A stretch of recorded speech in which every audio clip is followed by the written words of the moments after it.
Economic offensive wing, जिसमें कि सिर्फ इकोनॉमिक मतलब कि पैसे से रिलेटेड जो एक विंग बनाई गई, पैसे के जो घोटाले होते हैं, सबसे बड़ा रोल प्ले करता है इसमें सेक्शन 409। सेक्शन 409 भी हालांकि क्रिमिनल ब्रीच ऑफ ट्रस्ट को ही दिखाता है। दोस्तों, आज अपनी इस वीडियो के माध्यम से हम बात करेंगे ईओडब्ल्यू के केसेस के बारे में, मतलब कि इकोनॉमिक ऑफेंसिव विंग, जिसमें कि सिर्फ इकोनॉमिक मतलब कि पैसे से रिलेटेड जो एक विंग बनाई गई, पैसे के जो घोटाले होते हैं, पैसे में जो स्कैम होते हैं, मतलब कि लोगों के साथ में स्पॉन्जी स्कीम शेयर करके लोगों का पैसा जो ठगा जाता है।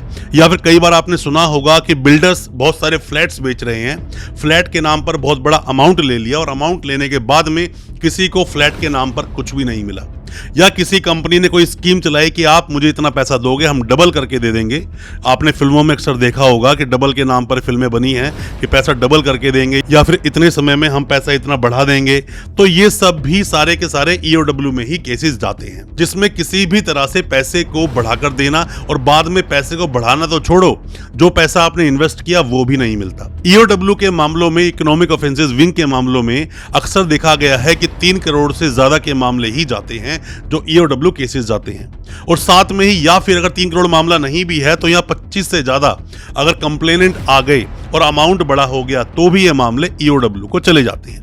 ईओडब्ल्यू के बारे में बहुत कुछ आपको जानना चाहिए, किन सेक्शंस में एफआईआर कटती है, बेल कब तक होती है, चार्जशीट कैसे लगती है, और साथ ही इसमें चार्जेस लगने के बाद में क्रॉस किस तरह से होता है। ऐसे बहुत सारे सवाल जो आपके दिल में हैं, आज सभी सवालों के बारे में आज हम बात करेंगे अपने इस वीडियो के माध्यम से। ज्यादा कुछ जानने के लिए ईओडब्ल्यू केसेस के बारे में दोस्तों बने रहिए हमारे इस वीडियो के साथ। नमस्कार दोस्तों, फिर एक बार स्वागत करता हूं आप सभी का अपने इस यूट्यूब चैनल पर, जिसका नाम है क्रिमिनल प्रैक्टिस, और मेरा नाम है वीरेंद्र। दोस्तों, आप में से कोई भी नए वकील साहब हैं, कोई भी लॉ स्टूडेंट है, या फिर आप पर कोई केस हुआ है ईओडब्ल्यू का, या फिर आपके सगे संबंधी जानकार कोई केस हुआ है, तो ये वीडियो बहुत काम का है। कोई भी किसी भी तरह के सजेशंस आप चाहते हैं, कोई भी हेल्प चाहते हैं, कोई भी एडवाइस चाहते हैं, दिए गए नंबर पर आप व्हाट्सएप करें या कमेंट बॉक्स में अपने सवालों को छोड़ें, हम उसका रिप्लाई करेंगे।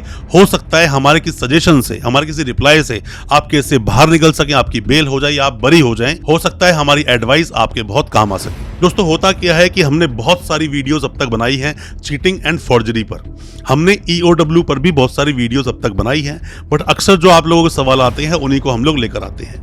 दोस्तों, ईओडब्ल्यू के मामलों में जल्दी से बेल नहीं होती। किसी का नाम अगर ईओडब्ल्यू केस में आ गया, जल्दी से बेल होगी नहीं। और सबसे बड़ा रोल प्ले करता है इसमें सेक्शन 409। सेक्शन 409 भी हालांकि क्रिमिनल ब्रीच ऑफ ट्रस्ट को ही दिखाता है।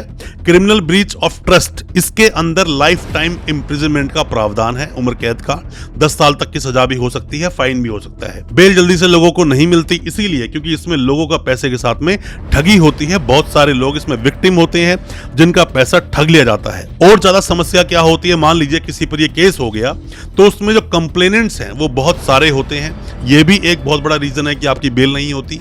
उससे बड़ा रीजन ये है कि जब भी आपकी हियरिंग होगी, ये सभी कंप्लेनेंट कोर्ट आते हैं, कोर्ट पहुंचते हैं, आपके अगेंस्ट खड़े होते हैं। इससे बड़ी दिक्कत क्या होती है कि इनमें से कई सारे लोग अपने अपने वकील कर लेते हैं, इनको फीस नहीं देनी होती। वकील कई बार क्या बात करते हैं कि हम आपका केस लड़ेंगे, जितने पैसे की रिकवरी होगी उतना % आप हमें दे देना। तो इस तरह से बहुत सारे वकील यहाँ पर कंप्लेनेंट्स के साथ खड़े हो जाते हैं, जहाँ आपको बेल लेना और ज्यादा मुश्किल हो जाता है। और साथ ही साथ जो वकील साहब है वो तो अपना रोल प्ले करते ही है। इसमें दोस्तों आपको करना क्या चाहिए, जैसे ही 90 दिन में चार्जशीट लगती है, तो चार्जशीट लगते ही, चार्जशीट लगने के बाद हालांकि आपका एक ग्राउंड बन जाता है बेल का, क्योंकि इन्वेस्टिगेशन कंप्लीट हो जाती है। बट ईओडब्ल्यू जैसे मामलों में कई बार सिर्फ चार्जशीट लग जाना ही आपका ग्राउंड नहीं है। इसमें जब चार्जेस फ्रेम होते हैं तो चार्जेस में आपको पुरजोर तरीके से बहुत ही स्ट्रांगली आर्ग्यूमेंट करना चाहिए कि क्यों ईओडब्ल्यू में केस नहीं जाना चाहिए और क्यों 409 नहीं लगना चाहिए, क्यों ये चीटिंग का केस नहीं है।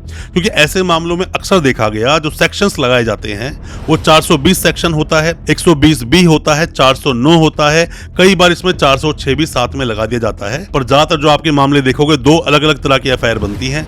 एक तो बनती है 420, 406, 120B, या फिर बनेगी 420, 409, 120B। इस तरह से इसमें एफआईआर दर्ज करी जाती है। ये मामले कोई भी हो सकते हैं दोस्तों, चाहे तो किसी बिल्डर ने फ्लैट्स के नाम पर ठगी कर दी, या किसी ने कोई स्पॉन्जी स्कीम चलाई उसमें ठगी कर दी, या कुछ सामान देने का वादा किया कि आप इतना पैसा भरोगे तो आपको इस तरह से पैसे मिलेंगे, उसमें ठगी कर दी, या फिर किसी इंसान ने अपनी कंपनी के साथ में करोड़ों की ठगी कर दी। जो भी मामला 3 करोड़ टॉप जाएगा वो सारे मामले ईओडब्ल्यू को शिफ्ट कर दिए जाएंगे। ईओडब्ल्यू के पास ये मामले सभी चले जाते हैं। और दोस्तों होता क्या है कि जब आप ईओडब्ल्यू के केसेस लड़ते हैं तो इसमें देखा गया है कि ज्यादातर मामलों में जो बेल मिलती है वो हाई कोर्ट या सुप्रीम कोर्ट से ही मिलती है, पर आपकी बेल सेशंस कोर्ट से भी हो सकती है अगर आपके वकील साहब आपका पक्ष अच्छे से तरीके से रखें। मतलब कि कोर्ट के सामने अगर उन्होंने आपका केस अच्छे से रखा, जज साहब को सोचने पर मजबूर कर दिया कि स्पॉन्जी स्कीम नहीं है। दोस्तों मान लीजिए किसी ने कोई स्कीम चलाई कि मैं आप सभी को, अगर आप मुझे 60,000 रुपए दोगे मैं आपको 1 लाख रुपए दूंगा, पर यही नहीं पता वो पैसा लगेगा कहां पर, आपको कोई इन्फॉर्मेशन ही नहीं पैसा कहां लगाने वाले हैं, तो ये पैसा अपने आप में एक तरह का जुआ है, एक तरह का सट्टा है, क्योंकि इसमें कोई स्किल नहीं है, ये बाय लक हो सकती है कोई चीज।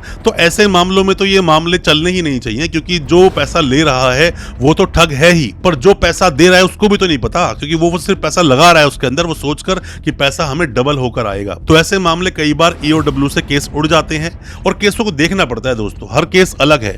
हमने जितने भी केस अब तक ईओडब्ल्यू के लड़े हैं, ज्यादातर केसेस में हमने ये देखा कि कंप्लेनेंट सामने खड़ा होता है, उनके वकील लोग सामने खड़े होते हैं और केस को लड़ना, फाइट करना थोड़ा टफ हो जाता है। लोगों की बेल तो हालांकि इसमें हो जाती है, पर थोड़ा वक्त लगता है, उस वक्त का इंतजार करना चाहिए। अगर आपके घर में कोई बीमार है, किसी की सर्जरी होनी है, ऑपरेशन होना है, तो ऐसे में आप इंटरिम बेल लेकर बाहर आ सकते हैं कुछ दिनों के लिए। आप मान लीजिए 2-4 बार भी अगर आपने इंटरिम बेल ले ली और टाइमली आपने अगर सरेंडर कर दिया तो ये भी आपका एक ग्राउंड बन जाता है। रीजन टू बिलीव एक वर्ड होता है जो काउंट होता है, जो देखा जाता है कोर्ट के अंदर भी, कि हम इसको अगर बेल देंगे तो क्या वापस कभी ये आएगा। और आपको इंटरिम बेल मिली, टाइमली आपने सरेंडर कर दिया, और अगर आप जज साहब को समझा पाए कि कोई स्पॉन्जी स्कीम नहीं थी, ये पूरा प्रॉपर एक बिजनेस का हमारा एक प्लान था जो फेल हो गया। फेल हो सकता है प्लान, पर वो पैसा जो आपने लिया लोगों का वो तो भरना पड़ेगा।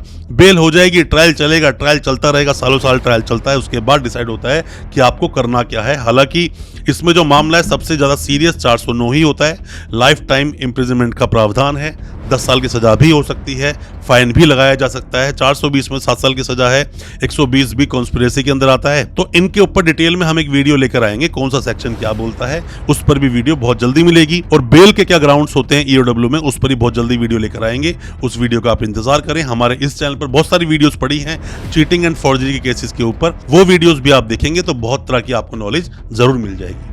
दोस्तों उम्मीद करता हूं आज का हमारा वीडियो आपको अच्छा लगा होगा। अच्छा लगा हो आज का वीडियो, हमारी वीडियो को ज्यादा से ज्यादा अपने दोस्तों, परिजन, परिवार तक शेयर करें ताकि वो भी अपने आप को कानूनी जानकार बना सकें। चैनल को सब्सक्राइब करना बिल्कुल ना भूलें, साथ में लगा बेल आइकन जरूर दबा दें ताकि इसी तरह की लीगल अवेयरनेस की वीडियोस आप तक पहुंच सके सबसे पहले। बहुत बहुत शुक्रिया दोस्तों, धन्यवाद हमारे इस वीडियो के साथ बने रहने के लिए।